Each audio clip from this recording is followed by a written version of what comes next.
오늘 살펴볼 말씀은 레위기 25장 47절부터 55절까지입니다. 레위기 25장 47절부터 25절까지입니다. 저와 여러분께서 한 절씩 교독하도록 하시겠습니다. 만일 너와 함께 있는 그류민이나 동거인은 부유하게 되고 그와 함께 있는 내 형제는 가난하게 되므로 그가 너와 함께 있는 그류민이나 동거인 또는 그류민의 가족의 후손에게 팔리면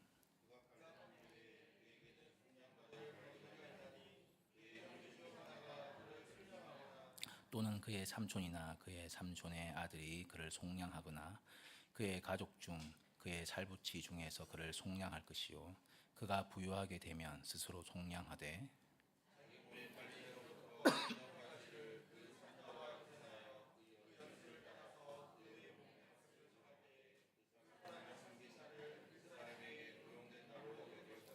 만일 남은 해가 많으면 그 연수대로 팔린 값에서 속량하는 값을 그 사람에게 도로 주고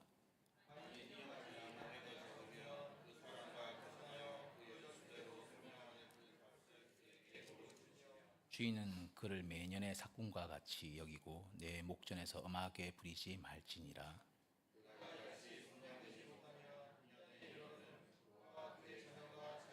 다 같이 읽겠습니다. 이스라엘 자손은 그의 종들이 됨과 그들은 내가 애굽 땅에서 인도하여 낸 내 종이요 나는 너희의 하나님 여호와니라. 아멘. 모세, 요셉, 사무엘, 바울, 장깔뱅, 베네딕투스, 정도전, 이 인물들의 공통점은 무엇일까요? 여러 가지가 있겠지만 오늘 주제와 이어보면 이들은 모두 사회 시스템을 만들고 정비한 사람들입니다. 모세는 이스라엘이라는 나라의 신적 제도를 구축한 사람이고 요셉은 애굽의 경제 시스템을 만든 사람입니다. 사무엘은 왕정 국가 시스템을 만든 사람이고 바울은 교회의 조직 원리를 세운 사람입니다. 장갈뱅은 개신교를 도시의 종교로 법과 제도를 설계한 사람이고 베네딕투스는 유럽 수도원 시스템을 만든 사람이며 정도전은 재상 중심의 민본 국가 시스템을 설계한 사람입니다. 우리는 모두 사회 체계와 제도 안에서 살아갑니다. 아무도 시스템 밖에서는 살아갈 수가 없습니다. 체계 없는 지식이 없듯이 체계 없는 사회도 없고 체계 밖에서 살아가는 사람도 없습니다. 이 말은 우리가 어떤 사회 체계 속에서 살아가느냐가 중요하다는 말입니다. 이는 체계 속에서 살아가는 사람의 스스로의 인식 여부와 상관없이 누구나 그 영향을 받는다는 말입니다. 거의 삶의 모든 영역에서 영향을 받습니다. 예를 들어보겠습니다. 질문을 하겠습니다. 삼각형의 세 내각의 합은 180도가 맞습니까? 이는 초등학교 4학년에 처음 배우고 중학교 1학년 때 다시 배웁니다. 그런데 말입니다. 진짜 삼각형의 세 내각의 합이 180도가 맞을까요? 어떤 조건이 필요하진 않을까요? 지구 위의 세 도시에 점을 찍는다고 상상해 봅시다. 지금 태국 선교 중인 그 태국에 점을 하나 찍고, 그리고 동탄, 우리가 살고 있는 동탄에 점을 하나 찍고, 종교개혁지인 스위스 제네바에 점을 하나 찍어 봅시다. 그 세 개의 점을 이어주는 아주 큰 선을 그어 봅시다. 그렇게 되면 아주 큰 삼각형이 나올 것입니다. 태국과 동탄 그리고 제네바, 삼각형이 크게 나오겠죠. 그러면 이 큰 삼각형의 내각의 합은 180도일까요? 아닙니다. 180도보다 더 큽니다. 이유는 지구는 평면이 아니라 곡면이기 때문입니다. 왜 이런 일이 벌어질까요? 삼각형의 세 내각의 합은 180도라는 이 말은 평면 기하학이라는 체계 안에서만 통하는 말이기 때문입니다. 곡면 기하학이라는 체계 안에서는 틀린 말이 되죠. 저의 질문을 기억하십니까? 저의 질문은 삼각형의 세 내각의 합은 180도가 맞습니까? 이거였습니다. 저의 질문은 평면 기하학에서 삼각형의 세 내각의 합은 180도입니까?를 묻지 않았습니다. 어떤 지식 체계 위에서 이 질문을 하느냐에 따라서 맞을 수 있고 틀릴 수 있다는 말이죠. 이렇게 지식 체계가 바뀌면 많은 부분, 어쩌면 대부분의 그 지식이 바뀔 수가 있습니다. 점, 선, 면의 모든 정의가 달라지고, 그러니까 어떤 지식 체계를 바탕으로 지식을 쌓느냐에 따라서 옳고 그름 자체가 완전히 달라진다는 말입니다. 이런 원리는 건물을 지을 때나 조직을 만들 때나 기업을 할 때나 나라를 세울 때도 마찬가지입니다. 그렇다면 성경에는 체계가 있을까요? 당연히 있습니다. 하나님께서는 지혜의 하나님이시고 질서의 하나님이시기 때문에 하나님의 말씀에는 체계가 있습니다. 7일 동안의 창조도 체계적으로 창조되었습니다. 2년 전에 유년부 성경학교, 여름 성경학교의 주제가 삼위일체 하나님이었습니다. 그리고 2년이 지나니까 올해 주제는 그 삼위일체 하나님께서 하신 일, 7일의 창조가 주제입니다. 이렇게 교회의 한 부서조차도 여름 성경학교 주제를 고를 때 체계와 질서를 가지고 정하는데 당연히 성경에는 체계와 질서가 있겠죠. 혹자는 성경은 무엇을 말하는가라고 묻습니다. 이 질문에 대한 대답은 하나님은 어떤 분이신가? 하나님은 무엇을 하셨는가? 인간은 어떤 존재인가? 인간은 무엇을 하였는가? 그렇다면 하나님과 인간과 세계는 어떤 관계가 있는가? 이것을 성경이 말하고 있다. 이것이 대답이 됩니다. 이것을 하나님에 대한 지식, 곧 신학이라는 한 단어로 말할 수 있습니다. 우리가 하나님에 대해서 어떤 믿음을 가지고 있고 하나님은 어떤 분인 것 같다라고 생각을 한다면 그는 자신만의 신학을 가지고 말하는 겁니다. 한 무신론자가 하나님은 없다, 왜냐하면 어쩌고 저쩌고 이렇게 말할 때조차 그는 자신만의 신학을 가지고 그 말을 하고 있는 겁니다. 그러므로 신학 없는 인간과 신자와 목사는 존재할 수 없습니다. 모두 저마다의 믿음의 체계를 가지고 있기 때문입니다. 중요한 건 우리가 가지고 있는 그 믿음의 체계가 성경적인가 아니면 최대한 성경적이려고 노력은 하는가, 이 문제입니다. 여하튼 성경이 믿음의 체계를 가지고 말하고 있다면, 그렇다면 성경은 사회 체계나 제도나 그 시스템에 대해서는 말하고 있을까? 신앙과 사회는 전혀 다른 영역의 문제가 아닐까? 오늘 본문이 당시 이스라엘 공동체의 사회 체계와 제도를 보여주는 희년 제도에 대한 본문입니다. 이스라엘 공동체는 희년 제도를 통해서 모든 것을 다시 시작할 수 있고 회복할 수 있는 은혜를 부여받았습니다. 49년 동안의 삶이 어떠했다 하더라도 50년째를 맞이하여 희년이 되면 이스라엘 사람 모두 다시 시작할 수 있는 기회를 부여받았습니다. 이는 자신의 노력과 상관없이 그냥 희년이 되었기 때문에 받는 엄청난 은택이었습니다. 그런데 희년 제도가 이스라엘이 실제로 중요하게 여기는 레위기 안에 있었다는, 레위기가 언급하고 있다는 이 사실은 정말 놀라운 사실입니다. 우리는 생각하기에 레위기는 각종 제사가 등장하니까 거룩과 속됨에 대해서만 다룬다고 생각합니다. 사회제도와 같은 이런 내용은 좀 어색하지 않는가라고 생각합니다. 하지만 레위기 20장 이후부터는 각종 제도와 관련된 부분이 많이 등장하고 있습니다. 이는 하나님과 맺는 관계가 실제 사회 시스템, 사회 공동체 안에서 이웃과 맺는 관계와 연관이 있다는 걸 보여줍니다. 레위기 19장 14절 보겠습니다. 너는 귀먹는 자를 저주하지 말며 맹인 앞에 장애물을 놓지 말고 내 하나님을 경외하라. 나는 여호와이니라. 이 말씀을 보면 맹인 앞에 장애물을 놓는 문제까지 언급을 하고 있습니다. 곧 이웃 실천, 이웃 사랑의 그 실천을 아주 구체적으로 보여주고 있죠. 하나님을 경외하는 문제는 사회적 약자를 어떻게 대하는지와 연관이 있다라는 사실을 보여줍니다. 레위기의 이런 정신은 신명기 22장 8절에서는 좀 더 실질적으로 보여줍니다. 내가 새 집을 지을 때에 지붕에 난간을 만들어 사람이 떨어지지 않게 하라. 그 피가 내 집에 돌아갈까 하노라. 이 본문은 부지 중이라도 사람의 생명을 해칠 수 있는 가능성까지 미리 대비하는 것을 제도화하고 있습니다.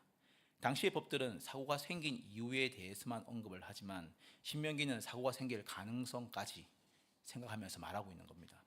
레위기에서 하신 말씀이 신명기에 와서는 아예 건축법으로 제정이 되고 있는 거죠. 이는 인간의 탐욕이 어떻게 행동할지를 다 아셨기 때문이며 또한 제도 자체의 중요성도 아셨기 때문입니다.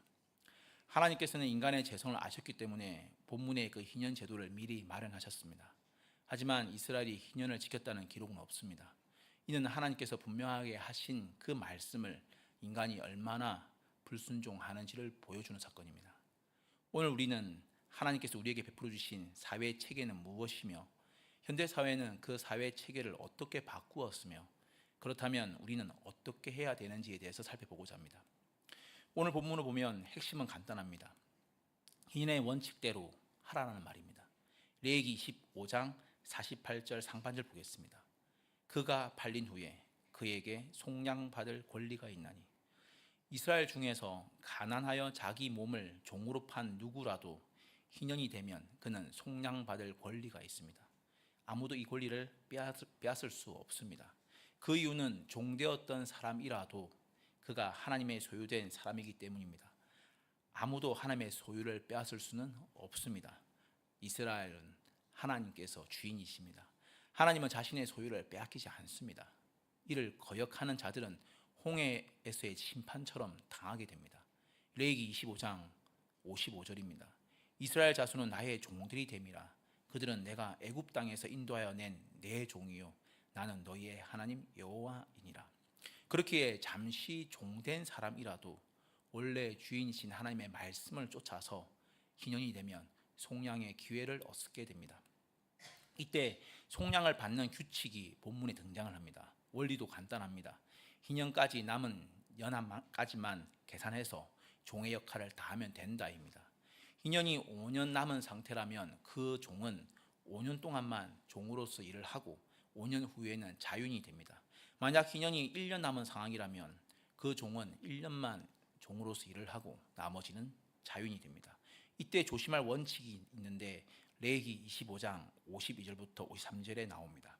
만일 희년까지 남은 해가 적으면 그 사람과 계산하여 그 연수대로 속량하는 그 값을 그에게 도로 줄지며 주인은 그를 매년의 삭금과 같이 여기고 내 목전에서 엄하게 부리지 말지니라. 내 목전에서 엄하게 부리지 말지니라. 여기서 주목할 부분은 엄하게 부리지 말라는 겁니다. 종이 된 사람이 희년까지 얼마 안 남았다고 자유인이 되기 전에 닥달하면서 부려먹어서는 안 된다는 말입니다. 그는 근본적으로 하나님께서 택하신 종이기 때문에 인간의 탐욕이 하나님의 명령을 넘어서면 안 된다는 말입니다. 이것이 기본 원칙입니다. 하나님께서 희년 제도를 통해서 원하신 것은 이스라엘 모든 사람에게 최소한 50년이 지나면 다시 시작할 기회, 희망을 줄 기회를 주는 겁니다. 희년이 되면 각자 하나님께로 받은 그 기업을 회복하게 됩니다. 그동안 아무리 힘들게 살았다 하더라도 희년이 되면 다시 시작해 볼 기회를 가지게 되는 겁니다. 예수님은 우리의 인생에 희년을 주십니다. 예수님은 자신의 사역을 통해서 희년을 완성하셨습니다. 예수님께서 사역 초기에 회당에서 읽으신 말씀은 이사야 61장 말씀이었습니다. 누가복음 4장 18절부터 19절입니다. 주의 성령이 내게 임하였으니 이는 가난한 자에게 복음을 전하게 하시려고 내게 기름을 부으시고 나를 보내사 포로된 자에게 자유를 눈먼 자에게 다시 보게 함을 전파하며 눌린 자를 자유롭게 하고 주의 은혜의 해를 전파하게 하려 하심이라 하였더라. 그리스도께서 자신의 사역을 통해서 아담과 하와가 잃었던 그 생명과 그 소망을 다시 회복시키는 영적 희년을 주님께서 우리에게 주십니다. 아담과 하와가 잃었던 하늘과 땅, 그것을 새 하늘과 새 땅으로 우리에게 돌려주시는 그 은혜의 해를 주님께서 우리에게 주십니다. 그런데 문제가 있습니다. 하나님께서 자비와 은혜로 만들어 놓으신 공동체의 그 질서를 사람들이 계속 무너뜨린다는 겁니다. 하나님께서는 이웃끼리 사랑의 공동체를 유지할 수 있도록 이런저런 제도를 만들어 두셨는데 사람이 계속 어긴다는 사실입니다. 하나님께서 원하신 사회 공동체와 사람들이 원하는 사회 공동체의 원리는 달랐습니다. 사람은 근본적으로 죄성을 가진 존재라 하나님의 원리를 알면서도 그것을 거부합니다. 계속 하나님 없는 세상의 원리를 따르고자 하고 만들고자 합니다. 오늘 본문 53절에 나오는 엄하게 부리지 말라의 이 엄하게와 출애굽기 1장 13절에 나오는 이스라엘 자손에게 엄하게 시켜의 그 엄하게는 같은 단어입니다. 출애굽기 1장 13절에 나오는 이 말씀은 바로가 이스라엘 백성이 번성하기 때문에 이스라엘을 학대할 때 사용한 단어입니다. 여기서 엄하게의 원어의 의미는 잔인하게, 가혹하게, 폭압적으로, 무자비하게라는 뜻입니다. 쉽게 말해 인간성을 무시하는 폭압적 지배를 말합니다.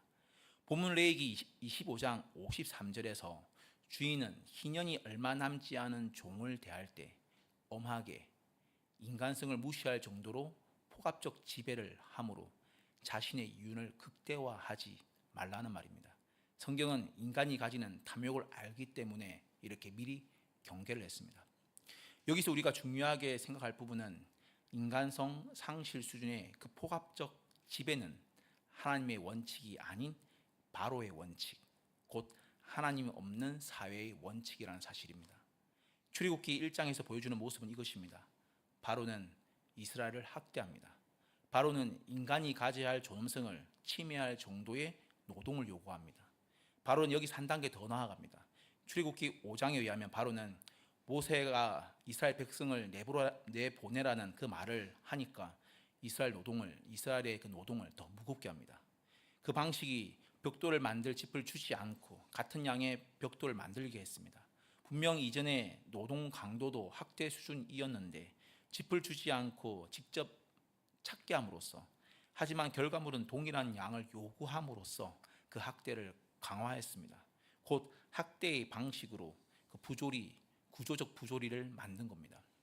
바로는 이스라엘을 학대함으로써 국고성 라암세를 만들고 이스라엘을 더욱 학대함으로써 자신의 탐욕을 채워갔습니다. 바로의 이런 모습이 하나님을 떠난 인간의 모습입니다. 인간은 자신의 탐욕을 채우기 위해 부단히 노력합니다. 이는 단순한 노력의 수준을 넘어서 자신이 잠든 동안에도 자신의 욕심을 채워줄 수 있도록 체계와 제도를 만듭니다. 바로는 착취적 노예 제도를 만들었고, 솔로몬도 착취적인 부역 제도를 만들었고, 나봇은 거짓 사법 제도를 이용했고, 신약의 종교 지도자들은 성전 편의 제도를 자신의 이익과 위선의 제도를 이용했습니다. 하나님을 떠난 인간은 항상 이런 식입니다. 하나님께서 선한 목적을 가지고 만드신 제도들을 자신의 죄성으로 각각 그 제도를 바꾸어서 자신의 욕심을 채우는 데 사용합니다. 만약 하나님께서 이런 인간의 탐욕을 억제하지 않으셨다면 모든 인간은 탐욕의 바다에 빠져 죽었을 것입니다. 결코 만족하지 않는 것이 인간의 마음이기 때문입니다. 전도자는 말하기를 인간의 눈은 보아도 족함이 없고 귀로 들어도 가득 차지 않는다라고 말했습니다. 도스토예프스키의 지하로부터의 수기에 나오는 한 대목입니다. 인간에게 경제적 풍요를 쏟아 부어주고 그를 행복 속에 푹 담가 두며 머리끝에서 발끝까지 행복만이 흘러넘치게 해보라. 그러면 그는 감사하기는커녕 오히려 일부러 엉뚱한 짓을 저지를 것이다. 상황이 이러하기 때문에 하나님께서는 인간의 욕심을 제한한다는 이 사실은 도리어 인간에게 자비가 되고 은혜가 됩니다. 그럼에도 인간은 자신의 탐욕을 채우기 위해서 자기를 바꾸고 제도를 바꾸고 타인을 바꾸려고 합니다. 기술이 발전한 시대의 인간의 탐욕은 사회 구조와 시스템 속에서 지속적으로 하지만 은밀하게 진행됩니다. 철학자 하이데거는 기술에 대한 물음이란 글에서 몰아세움을 자연을 포함한 모든 존재자를 닦아 세워서 곧 도발적으로 요구해서 그것이 언제든 사용 가능한 부품으로서 자신을 내어놓도록 강요하는 구조라고 말했습니다. 예를 들어서 몰아세움의 그 체계로서 강을 보면 강은 강 자체로서 우리에게 받아들여지지 않고 수력 에너지를 보유한 것으로 보게 됩니다. 땅도 땅 자체로 보지 않고 광물 매장지로 보게 됩니다. 인간도 인간 자체로 보지 않고 인적 자원을 가진 존재로 보게 됩니다. 이 몰아세움의 체계를 유지하기 위해서 끊임없이 도발하면서 쥐어짜고 그 안에 있는 에너지와 결과물을 내어놓게 만드는 것이 닥달입니다. 그런데 현대 기술 사회의 이런 모습은 성경이 말하는 바와 정반대라는 사실입니다. 레위기 26장 34, 35절을 봅시다. 너희가 원수의 땅에 살 동안에 너희의 본토가 황무할 것이므로 땅이 안식을 누릴 것이라. 그때의 땅이 안식을 누리니 너희가 그 땅에 거주하는 동안 너희가 안식할 때에 땅은 쉬지 못하였으나 그 땅이 황무할 동안에는 쉬게 되리라. 이 말씀에서 쉬게 한다라는 단어는 창세기 2장 2절에서 3절에 나오는 안식이라는 단어와 같은 어근을 가집니다. 그 의미는 멈춤, 쉼, 해방이라는 뜻입니다.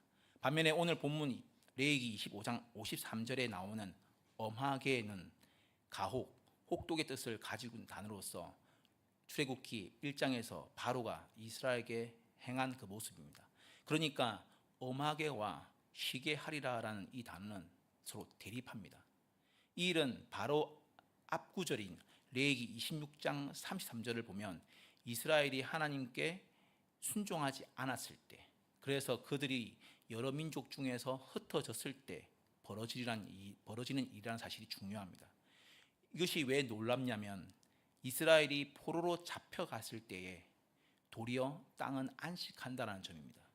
이스라엘이 그 땅에 살 동안에는 땅은 쉬지도 못하고 수확물을 내어놓도록 닥달을 당했는데 이제 이스라엘이 없어지고 나면 그제서야 땅은 쉴 수 있다라는 말입니다.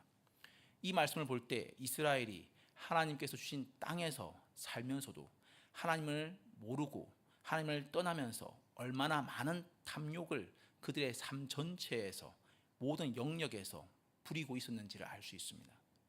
그런데 더 놀라운 사실은 이 몰아세움의 체계 속에서 닥달을 당하는 존재들이 정작 그런 상황을 인지하지 못하는 상황이 벌어진다는 점입니다.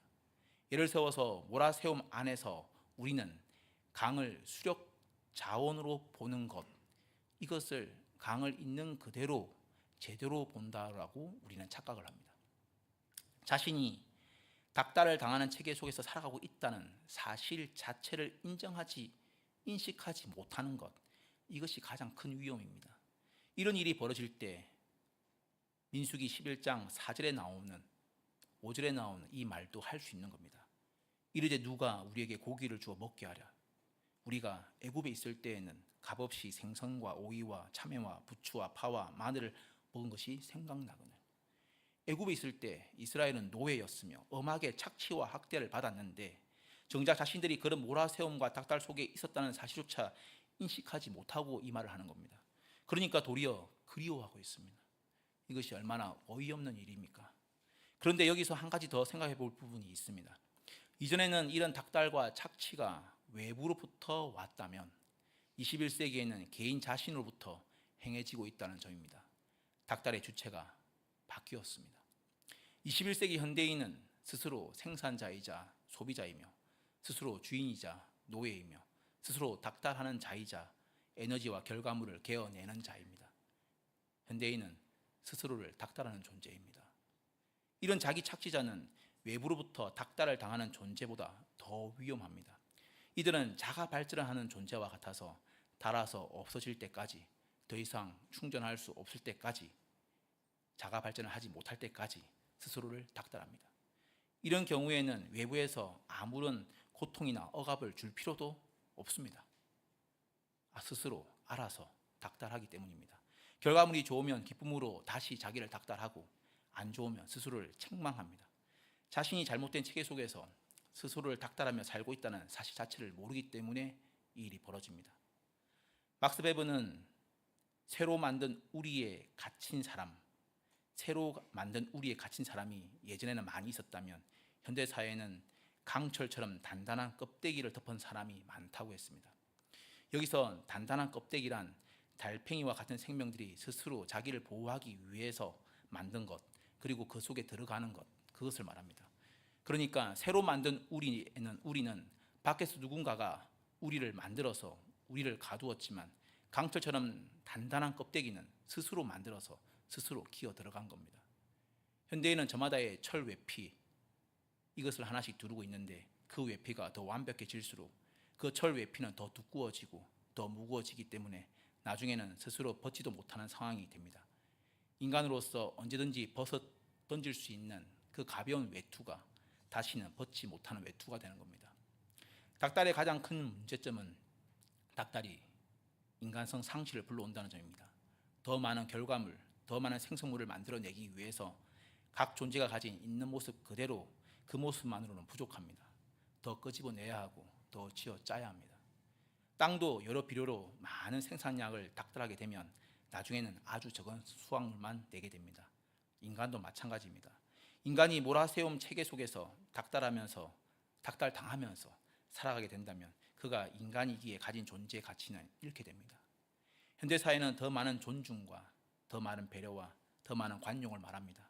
그런데 이런 모습의 실상은 존중도 배려도 관용도 없기 때문에 사람을 수단으로만 대하기 때문에 곧 인간성 상실이 사회 곳곳에서 일어나고 있기 때문에 드러나는 정상일 겁니다. 현재 사회는 관용이 넘치는 사회가 아니라 닥달하는 사회일 뿐입니다. 많은 사람이 희열을 좋아하지만 영혼이 필요한 나라는 좋은 나라가 아니죠. 성도 여러분, 여러분은 어떤 체계 속에서 어떤 옷을 입고 살아가십니까? 예수님께서는 분명 우리에게 말씀하셨습니다. 마태복음 11장 30절입니다. 이는 내 멍에는 쉽고 내 짐은 가벼움이라 하시니라. 또한 우리가 어떤 옷을 입어야 하는지도 말씀하셨습니다. 로마서 13장 4절 상반절입니다. 오직 우리 주 예수 그리스도로 옷 입고. 우리 모두가 사회 속에서 살아가며 그 사회는 저마다의 체계가 있으며 그 체계는 각자의 원함과 목적이 있어서 저마다의 방식으로 구성원들을 훈련시킵니다. 아무도 여기서 벗어날 수는 없습니다. 중요한 점은 우리가 어떤 체계 속에서 무엇을 원하며 어떤 방식을 추구해야 하는가입니다. 그렇다면 우리는 어떻게 해야 할까요? 한 서기관이 예수님께 질문을 했습니다. 율법 중에서 가장 큰 계명이 무엇이냐고 물었죠. 여러분이 잘 아시는 바와 같이 이 질문에 대한 예수님의 답변은 마음을 다하고 목숨을 다하고 내 힘을 다하여 주 너희 하나님을 사랑하라였습니다. 모든 율법을 한 문장으로 표현한다면 하나님을 사랑하라입니다. 또한 요한 1서 2장 15절은 말하기를 세상에 있는 것들을 사랑하면 아버지의 사랑이 그 안에 있지 않다라고 말합니다. 요컨대 이 세상은 누구의 마음을 얻을 것인가, 누구를 사랑할 것인가를 두고 치열한 전쟁 중에 있습니다. 이 말은 아무것도 사랑하지 않는 사람은 없다라는 전제를 가지고 하는 말입니다. 그렇다면 우리는 어떻게 해야 할까요? 이 질문에 바른 답을 하려면 그렇다면 우리는 누구를, 무엇을, 어떻게 사랑해야 하는가라는 이 질문으로 바꿔 대답해야 됩니다. 또한 이 질문에 더욱더 제대로 답하려면 우리의 사랑의 대상이 될 수 있는 후보에는 무엇이 있겠는지도 같이 생각해 봐야 됩니다. 신학자 아우구스티누스는 모든 대상은 향유하기 위한 대상과 사용하기 위한 대상과 향유와 사용하기 대상 이 세 가지로 나눠진다고 말했습니다. 여기서 향유란 어떤 대상을 그 자체로 사랑하고 그 대상에 애착하고 그 안에서 안식을 누리는 것을 말합니다. 곧 다른 목적의 수단이 아니라 그 자체를 최종적으로 기뻐하는 것이 향유입니다. 반면에 사용은 다른 목적을 이루기 위한 수단으로 사용하는 것입니다. 그리고 그는 삼위일체 하나님만이 향유 대상임을 말합니다. 하나님만이 최고의 사랑의 대상이며 우리의 안식의 대상이라고 말합니다. 왜냐하면 삼위일체 하나님만이 영원하시고 아름다우시며 거룩하시고 사랑 자체이시기 때문입니다. 아무리 일시적으로 향유의 대상처럼 보인다고 하더라도 그 대상이 영원하지 않다면, 거룩하지 않다면, 그 대상이 사랑을 불러일으키지 못한다면 그것은 우리의 향유의 대상이 될 수가 없습니다. 그런데 삼위일체 하나님은 이 모든 것을 완벽하게 영원히 이루어 주십니다. 하나님의 속성 자체가 하나님만이 오로지 우리의 향유 대상임을 증명하고 있습니다.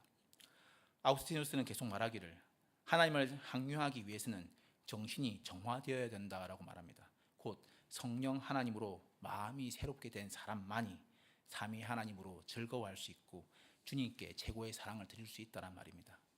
당연히 하나님을 향유하는 것은 하나님을 무서워하는 것과는 다릅니다.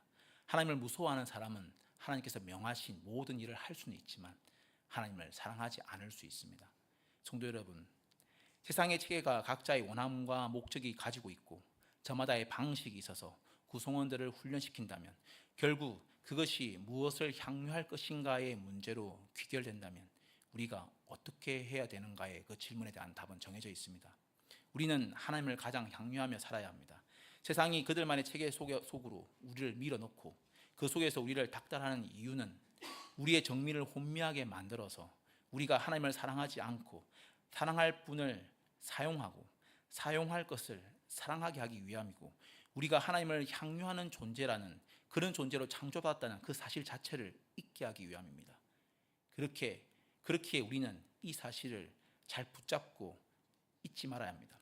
그런데 많은 사람이 몰아세움의 체계 속에서 닥달을 당하면서도 정작 자신이 어떤 상황에 처해 있는지를 계속 그런 상황 체계 속에서 살아간다면 어떻게 되는지를 도무지 아무것도 알지 못합니다. 여러분은 어떤가요? 하나님의 은혜로 신자가 되어서 주님의 인도하심으로 주중 예배와 이렇게 기도에 참여하시는 여러분은 어떠신가요? 여러분은 하나님을 향유하고 계십니까? 하나님을 사랑하고 하나님 자체에 애착하고 하나님 안에서 안식을 누리고 계십니까? 아니면 다른 목적 달성을 위해서 하나님을 수단으로 사용하고 계십니까? 이런 분은 단 한 분도 없기를 바랍니다. 하나님을 바로 향유하는 사람은 하나님의 형상인 인간도 바르게 사랑할 수 있습니다. 그럼에도 인간을 향한 사랑이 하나님을 향한 사랑과는 비교할 수는 없습니다. 그러나 분명한 사실은 하나님을 바로 사랑하는 자가 사람도 바로 사랑할 수 있다는 사실입니다. 또한 하나님을 바로 사랑하고 사람을 바로 사랑하는 그 사람이 닥달하는 이 세상에서 어떻게 살아야 하는지도 알 수 있다는 점입니다. 각종 여름 사역으로 바쁜 계절입니다. 어떠신가요? 하나님을 위해 하는 사역이 여러분을 닥달하고 있지는 않습니까? 아니면 스스로를 닥달하도록 몰아세움의 체계를 만들고 있지는 않습니까? 그렇다면 가정에서는 어떻습니까? 가정에서 배우자나 자녀를 닥달하고 있지는 않습니까? 혹은 스스로를 닥달하면서 그렇게 나아가고 있는 여러분의 자녀를 멈추기도 하지 않고 하나님과 자기를 돌아보기도 하지 않고 도리어 더 열심히 공부해라고 스스로를 닥달하라고 부추기고 있지는 않습니까? 각 부서에서 행하고 있는 준비하고 있는 여름 성경학교는 여러분의 자녀가 스스로를 닥달하면서 착취하지 않도록 하는 하나님께서 베푸신 쉼표가 될 수 있을 겁니다. 직장은 그야말로 몰아세움의 기초 위에서 닥달이 매일같이 일어나는 전쟁터일 겁니다. 아니면 지옥이라도 할 수 있나요? 그곳에서 매일 살아남기 위해서 여러분은 얼마나 애쓰고 계십니까? 하지만 그곳은 지옥이 아닙니다. 하나님의 나라가 실현되는 곳입니다. 안타까운 점은 아직까지는 큰 대안이 없다는 점입니다. 모든 직장에서 닥달을 당하며 지금 여기까지 살아내신 모든 분들에게 주님의 위로가 있기를 원합니다. 바라기는 여러분이 서 있는 그곳에서 그럼에도 하나님을 향유하며 몰아세움의 체계 속에서도 여러분의 신자됨을 잊지 않기를 바랍니다. 그렇게 신자된 우리가 각자의 자리에서 자신이 어떤 체계 속에서 살아가고 있는지를 알고 무엇이라도 하나씩 성경대로 바꾸어 가고자 노력하기를 바랍니다. 그럴 때 확실히 우리 주님께서 도우실 겁니다. 그렇게 주님의 나라는 확장되어 가는 겁니다. 그러면 우리의 자녀는 하나님께서 원하시는 그 질서에 조금이라도 더 가까이 다가간 그런 세상에서 살 수 있을 겁니다. 우리 주님께서 더욱 넘치는 은혜를 우리 모두에게 부어주시기 원합니다. 우리 모두가 어디에서도 하나님을 바로 사랑하며 살 수 있기를 원합니다. 주님의 이름으로 행해지는 모든 일들이 우리를 닥달하지 않기를 바랍니다. 우리 모두는 자신이 주님께 받은 그 사랑이 너무나 커서 너무나 감격스러워서 주님께 예배하는 자들이며 주님께 감사하는 마음으로 어떤 모습으로라도 행하는 자들이기 때문입니다. 우리 모두에게 하나님의 은혜가 넘치길 기도합니다. 내 구주 예수를 더욱 사랑 찬양하시겠습니다.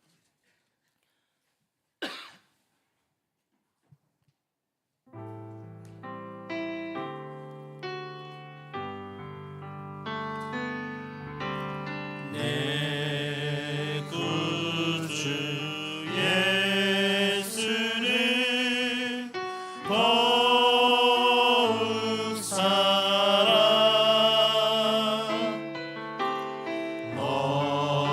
엎드려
더욱 살아. 우리 시간 말씀을 기억하며 기도하기 원합니다. 주님, 우리가 하나님을 가장 향유하며 살아가게 하옵소서. 주님, 우리가 자신을 스스로를 닥달하지 하며 살지 않게 하옵소서. 주님, 우리가 이 닥달하는 세상 속에서 살아갈 수 있도록 지혜와 용기를 주옵소서. 세상은 우리의 마음을 뺏으려고 하고 세상은 우리의 사랑을 뺏으려고 할 때 주님, 진정 우리가 가장 사랑해야 될 분, 가장 향유해야 될 분이 누구인지를 알게 하여 주옵소서. 그래 우리의 마음을 지켜 주옵소서. 우리의 마음 속에 하나님의 사랑을 부어 주옵소서. 그 사랑으로서 주님을 날마다 더욱더 사랑하게 하옵소서. 주님, 지나간 날들보다 오늘 이 더욱더 사랑하는 날 되게 하옵소서. 오늘의 우리의 사랑보다 내일의 사랑이 더욱더 크기를 원하옵니다. 주님, 우리의 사랑이 항상 그런 사랑 되게 해달라고 우리 주님 이 기도 제목을 가지고 우리 함께 기도하시겠습니다. 하나님 아버지, 감사를 드립니다. 주님, 감사를 드립니다. 하나님 아버지, 우리로 하여금 주님을 사랑하게 하시니 감사를 드립니다. 우리는 정녕 무엇이간데 주님, 우리로 하여금 하나님을 사랑하게 하시는지요, 우리로 하여금 주님을 사랑하는 존재로 창조하셨는지요, 어찌하여 우리를 하나님의 형상으로 창조하여서 우리를 주님을 사랑하면서 그 안에서만 만족하게 하시는지요. 주님, 이것이 얼마나 놀라운 은혜인지요. 주님, 우리가 오로지 하나님을 사랑하면서 하나님을 향유하며 살아가기를 원하옵니다. 오직 하나님만이 우리의 기쁨이 되기를 원하옵니다. 하나님의 은혜를 베풀어 주옵소서. 주를 향한 그 사랑이 날마다 승하기를 원하옵니다. 어제보다 오늘이 더욱더, 오늘보다 내일이 더욱더 주님을 향한 그 사랑이 더욱더 승하기를 원하옵니다. 하나님, 우리의 마음을 지켜주옵소서. 죄로 향하는 우리의 마음을 지켜주옵시고 우리의 마음을 하나님께로 향하게 하여 주옵소서. 주님, 우리의 마음이 오직 주님만을 원하게 하여 주옵소서. 주님께서 우리의 마음을 지켜주실 때, 주님께서 우리의 마음을 새롭게 해주실 때 우리의 사랑은 항상 하나님만을 향할 것입니다. 우리의 사랑이 비뚤어질지라도, 혹 우리의 사랑이 다른 데로 갈지라도 주님께서 우리의 마음을 지켜주신다면, 주님께서 우리를 하나님께 이끄신다면 주님, 우리가 하나님을 끝까지 사랑할 것입니다. 주께서 우리 마음 가운데 성령 하나님을 보내셨사오니 주여, 우리가 두렵지 않게 담대하게 주를 사랑하며 나아가겠사옵니다. 하나님이여, 이 사랑을 가지고 우리가 세상 속에서 스스로를 닥달하지 않게 살아가게 하옵소서. 세상은 우리를 닥달하면서 자기를 사랑하게 하옵니다. 세상은 우리를 닥달하면서 한 그릇 팥죽에 하나님에 대한 사랑을 팔게 하옵니다. 주님, 그것이 정말 잘못된 것임을 알게 하옵소서. 하나님, 우리가 스스로를 닥달하지 않게 하여 주옵소서. 안식일을 허락하며 우리를 주님 안에서 안식하며 주님 안에서 평안하게 하신 그 주님의 그 원리를 주님이 세상 속에서 우리가 빼앗기지 않게 하여 주옵소서. 하나님의 은혜를 베풀어 주옵소서. 우리가 세상 속에서 닥달하며 살지 않도록 주님, 우리에게 능력을 주시고 우리에게 지혜를 허락하여 주시고 우리에게 용기를 허락하여 주옵소서. 그래야서 세상에서 맞서 싸우게 하여 주옵소서. 그들에게 두려워서 서지 않게 하여 주옵소서. 이 모든 것들을 감당하고자 할 때 하나님이여, 우리와 함께 해주시며 우리가 이 세상 속에서 하나님의 나라를 확장하며 주님의 성도로 살아가게 하여 주옵소서. 주님, 이것이 우리가 간절히 구하오니 하나님이여, 우리를 내버려 주지 마옵소서. 하나님 아버지, 그래야서 닥달한 세상 속에서 정말 우리가 하나님의 신자로서 주님을 믿는 자로 살아갈 수 있도록 주님, 우리 모든 성도님들께 은혜를 베풀어주시길 원하옵니다. 아버지여, 우리의 마음을 충만하여 주옵소서. 우리의 마음을 지켜주옵소서. 하나님, 우리의 마음이 빼앗기지 않게 하여 주옵소서. 오직 하나님 안에서 주님만을 사랑하며 하나님 안에서 하나님의 세우신 그 체계 안에서 우리가 살아가게 하여 주옵소서. 그래서 스스로를 착취하지 아니하고 하나님 주신 그 세상을 착취하지 아니하고 오직 하나님의 방식대로 하나님의 뜻 그대로서 우리가 살아가게 하여 주옵소서. 여기 모인 모든 성도들 가운데, 동산들의 교회 모든 성도들 가운데, 이 땅의 모든 그리스도인들 가운데 하나님을 사랑하는 마음이 더욱더 많아지게 하시고 더욱더 기뻐지게 하시고 그것이 우리의 감격이 되게 하시고, 그래서 우리가 세상 속에서 우리의 사랑을 빼앗기고자 할 때 주님 속지 않게 하시고 그 주님을 향한 사랑으로서 우리가 이겨내게 하옵소서. 아무도 사랑하지 않는 사가 없사오니 우리가 무엇을 사랑할 것인지, 무엇을 가장 사랑할 것인지 알게 하여 주시길 주여 원하옵니다. 주의 사랑이 우리에게 나타나되었고 주의 사랑이 우리에게 증거되었사오니 십자가에 달리신 죽으신 그 부활 그리스도를 바라보면서 우리가 우리를 향한 하나님의 사랑을 우리가 바오니 하나님이여, 우리를 붙들어 주옵소서. 우리가 이 사랑에서 놓치지 않게 하여 주시옵소서. 주님, 큰 영광 받으옵소서. 찬양하시겠습니다.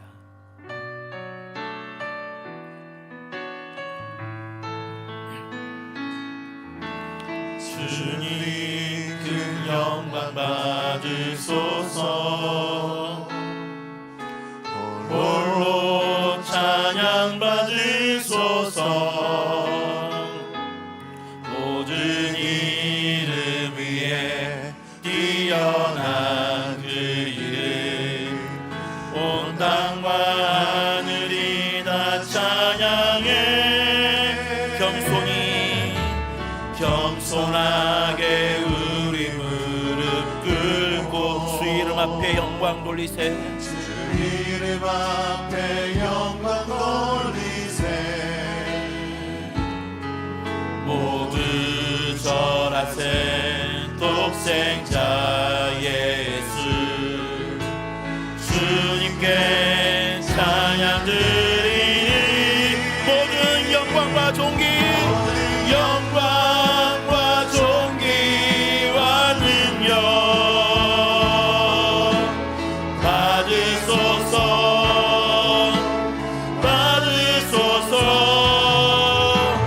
영광과 존귀와 능력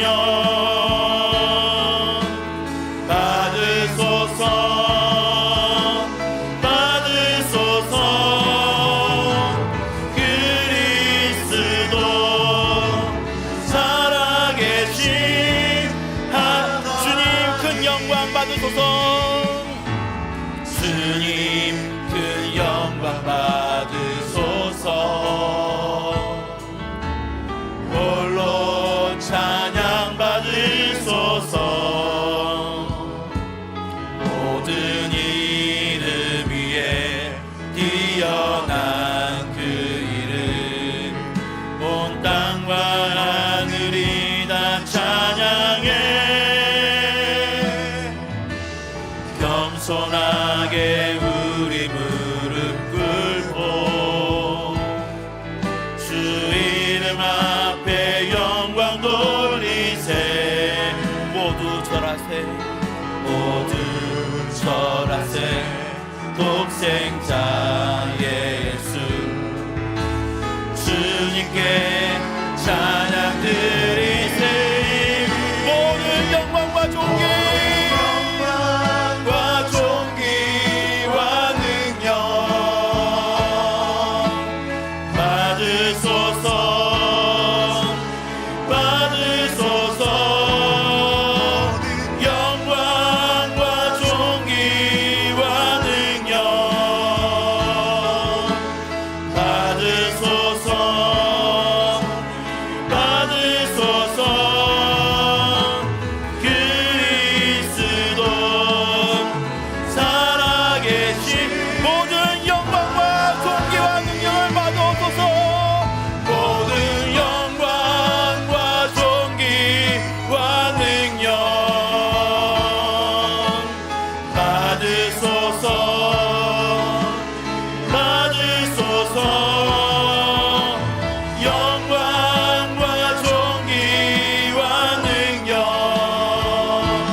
가정과 교회를 위해서 기도하기 원합니다. 주님, 우리의 가정과 교회가 사람의 사랑으로 가득하게 하옵소서.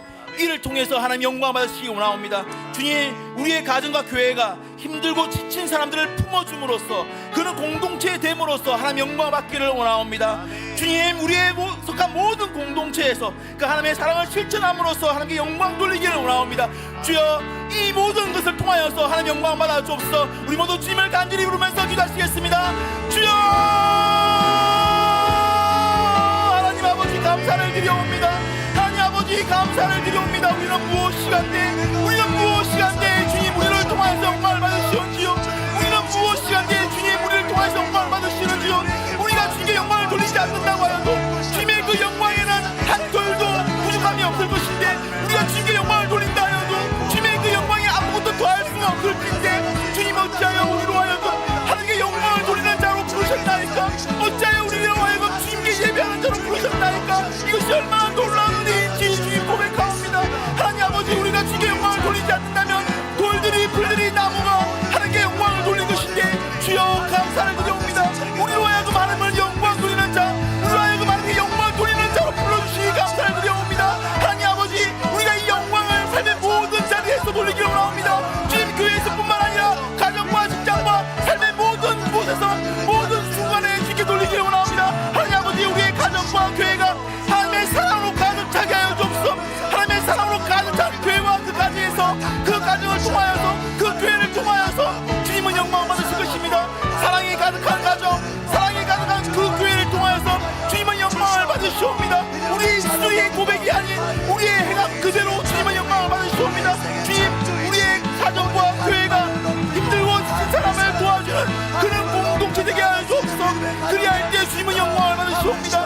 그리할 때 주님은 영광을 받으시옵니다. 주님, 우리가 말과 혀로만 찬양으로만 행하지 아니하고 오로지 우리가 행함과 진실함으로 할 때 주님께서 영광을 받으시옵니다. 주님, 이 나라에 속한 모든 공동체가 사람의 사랑을 실천하는 우리 그리스도인으로 말미암아서, 하나님의 사랑을 실천하는 우리 신자들로 말미암아서 함께 영광 받으십니다. 하나님께서는 우리의 그런 신자의 삶을 통하여서 영광을 받으시옵니다. 사회는 비록 그렇지 못한 사회의 태도를 갖고 있고 그렇지 못하고 살아가고 있지만 우리는 참된 사랑을 알고 우리는 그런 사랑을 받았기 때문에 하나님 아버지, 우리는 그 사랑을 실천할 수 있고 그 사랑을 행함으로 인해서 그들이 우리의 사랑을 보고 그들이 우리가 하나님의 지자가 된 것을, 그리스도의 지자가 된 것을 알고 또한 하나님의 살아있다는 것을 알 것이옵니다. 주님, 우리의 모든 행함과 진실함을 통하여서 주님 영광 받아 주옵소서. 우리가 말로만 말하지 아니하고 오로지 행함과 진실함으로 가정과 교회와 모든 곳에서, 직장에서 언제든지 하나님의 영광을 드러낼 수 있기를 원합니다. 아버지여, 그리하여서 주님의 영광이 주님께 영광 돌리는 우리 모두에게 하여 주옵소서. 그래서 마음 백성들이, 모든 사람들이 주님께 돌아오는 자들에게 하여 주옵소서. 그래서 잃어버린 영혼들이 하나님께 돌아오기를 원합니다. 아버지여, 내 베풀어 주옵소서. 아버지여, 내 베풀어 주옵소서. 우리가 하나님의 영광을 가르치지 않도록, 우리가 오로지 하나님께 영광을 돌릴 수 있도록 주여 내 베풀어 주옵소서. 주여, 이 놀라운 사역을, 이 놀라운 것을 우리에게 주셨사오니 주여, 우리가 하나님께 영광 돌리는 이 놀라운 직분을 능히 감당할 수 있도록 내 베풀어 주옵소서. 빛을 들고 세상으로 찬양하시겠습니다.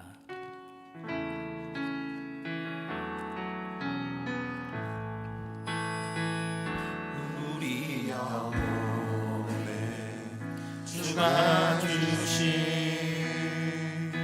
꺼지지 않는 빛이 있네.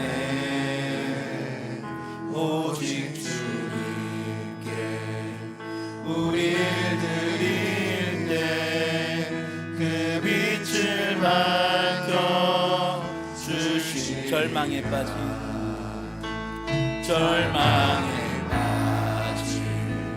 형제의 맘에 꺼져만 가는 빛을 보내. 주님을 떠나 방황하는 자도 그 빛의 생명 이제 일어나 소망이 없는 어두운 세상에 나아가라. 내 빛 비춰라. 모두 알도록 빛을 들고 세상 우리 마음속에 밝게 빛나는 우리 마음속에 밝게 빛나는 주 주를 향한 사랑 빛이 있네. 금이 모아줄게. 기도 드릴 때에 응답하시리. 이제 일어나 어둠 속에선 이제 일어나 어둠 속에서 고통받는 자 일으키라. 내 빛 비춰라. 모두 알도록 빛을 들고 세상으로 빛을 들고 세상. 이제 일어나 소망이 없는 이제 일어나 소망이 없는 어두운 세상에 나아가라. 내 빛 비춰라. 모두 알도록 빛을 들고 이제 일어나 어둠 속에서 이제 일어나 어둠 속에서 고통받는 자 일으키라. 내 빛 비춰라. 모두 알도록 빛을 들고 이제 일어나 연약한 자들을 이제 일어나 연약한 자들 그들의 아픔 감싸주라. 내 빛 비춰라. 모두 알도록 빛을 들고 세상으로 빛을 들고 세상으로. 이 시간 교회 사역을 위해서 기도하시겠습니다. 현재 태국 단기 선교 중에 있습니다. 준비한 모든 사역을 주님께서 인도하여 주옵소서. 홍대거 목사님과 조영희 전도사님과 김지대 팀장님을 비롯한 모든 대원들에게 넘치는 하나님의 사랑을 부으셔서 그 사랑으로 선교에 힘쓰게 하옵소서. 삼척과 완도와 광주 단기 선교와 주일학교 여름 성경학교 가운데 주님의 사랑과 능력과 인도하심을 경험하게 해달라고 기도하시겠습니다. 준비하는 모든 대원들 가운데 주님의 감격을 부어주시고 그 감격을 전하게 하옵소서 기도하시겠습니다. 또한 이 나라를 위해서 기도하시겠습니다. 주님, 이 나라의 죄를 용서하여 주옵소서. 주님, 이 나라에 하나님의 제도를 실천하는 그런 나라 되게 하옵소서. 주님, 이 나라를 새롭게 하셔서 주님께서 기뻐하시는 나라 되게 하옵소서. 우리 기도 제목으로 기도하시고 기도하시겠습니다. 주여, 하나님 아버지 원하옵니다. 주님, 현재 우리 태국 단기 선교를 하고 있습니다. 주님, 태국 단기 선교가 진행 중에 있습니다. 주님, 이 모든 사역들을 통하여서 태국 그 땅에 하나님의 나라가 확장될 수 있게 나옵니다. 주님, 오랫동안 준비하였고 많이 준비하였사오니 태국 단기 선교를 통하여서 그 땅의 위로를, 그 땅의 능력을, 그 땅에 부어주심을 허락하여 주옵소서. 홍대호 목사님과 조진호 목사님과 또 김재입 통장을 비롯한 모든 선교 대원들 가운데 넘치는 하나님의 그 사랑을 부어주옵소서. 그 사랑으로서 선교에 힘쓰게 하여 주옵소서. 자신이 받은 그 사랑이 너무나 크기 때문에 그 사랑을 어떻게 할 수가 없어서 그 사랑을 그냥 둘 수가 없기 때문에 그 사랑으로 태국 현지에 있는 모든 잃어버린 영혼들에게 복음을 전할 때 주여 은혜를 베풀어 주옵소서. 그런 사랑을 가지고 선교에 힘들게 하여 주옵소서.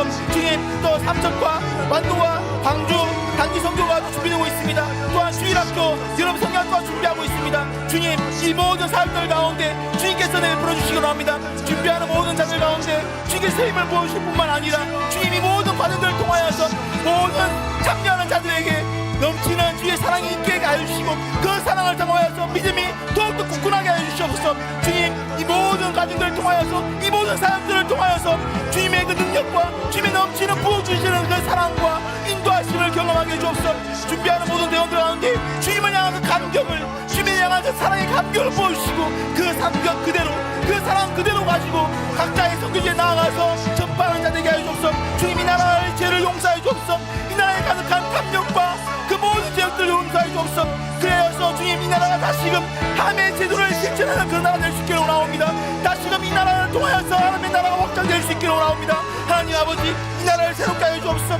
이 나라가 하나님의 기뻐하는 나라가 되게 하여 주옵소서. 하나님 연애 베풀어 주시기를 원하옵니다. 주여 이 나라를 불쌍히 하여 주옵소서. 주님 이 시간 기도의 제목을 가지고 나온 모든 분들의 기도를 들으시며 그들에게 응답하시며 하나님의 때에 하나님의 방법으로 주님 응답하여 주옵소서. 우리가 간절히 주님을 의지하며 그 주 이름을 가지고 나아가오니 하나님이여 우리의 기도를 듣고 응답하여 주옵소서.